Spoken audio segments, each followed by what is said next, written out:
iyo nyishu iri mu nyishu zishoboka kugira ngo abana baje mu ishure bongere babandanye amashuri bayaheze, kubera ibituma abana bakurikira neza ishure canke ibituma abana bakunda ishure si ukubagaburira gusa. Ntibikwiye yuko bafa abana ngo bashire mu ishuri ngo buguruye, kuko umwana iyo ari mu ishuri umuvyeyi bamwiteze ko byinshi, nawe mu mwana we ngene aba yiteze byinshi.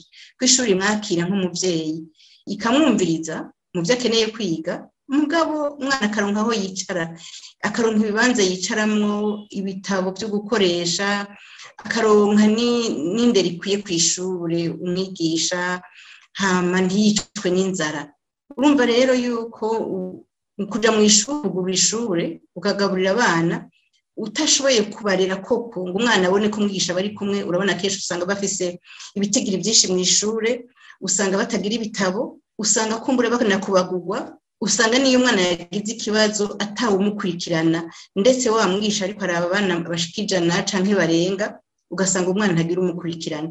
Ucumva rero yuko umwana araja ku ishuri naho muhe byo gufungura, arashobora gufungura kuko ashonje, mugabo ivyankenerwa akeneye ategezwa kubironka haciye mu zindi ngingo ziherekeza kwigisha umwana. Aho ni babahanuzi mu ishuri bategezwa ko bavuga bati ishure yoba umugenzi w'umwana. Ku mashuri hategezwa kuba abahanuzi bahanura mu by'indero.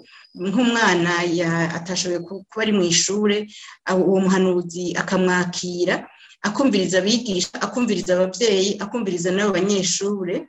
Nimba ingorane umwana afise ari ivyo vy'ifungurwa, ivyo mu bisanzwe ryategezwa kuba itegeko yuko umwana agiye mu ishure, ishuri mwakira ikamugaburira, ikamuha basi n'ifungurwa nimwe ari ya sayine.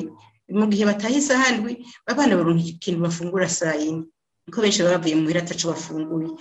Nimba ari indero akeneye, abahanuzi b'indero bakabona ko uwo mwana ariko akureho mu muryango urimo amatati, nk'imiryango irimo umuvyeyi umwe, nk'imiryango irimo amatati batagira aho baba, batagira akazu, canke ugasanga abavyeyi ntibumvikana.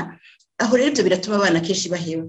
Nimba ishure idafise ibikwiye, hajya abana bicara hasi, hajya abana baniganira igitabo ari 5 6, ivyo byose ni ibintu bitegerezwa guherekeza umwana kuva gitanguriye mbere, kugira ngo ashitse ku ishuri ahanezerererwe, yongera haronke n'indero y'ubwenge n'indero runtu imutuma yumva koko umuryango yasize muhira atakeneye cyane urushije ishuri kucerekeye ubumenyi.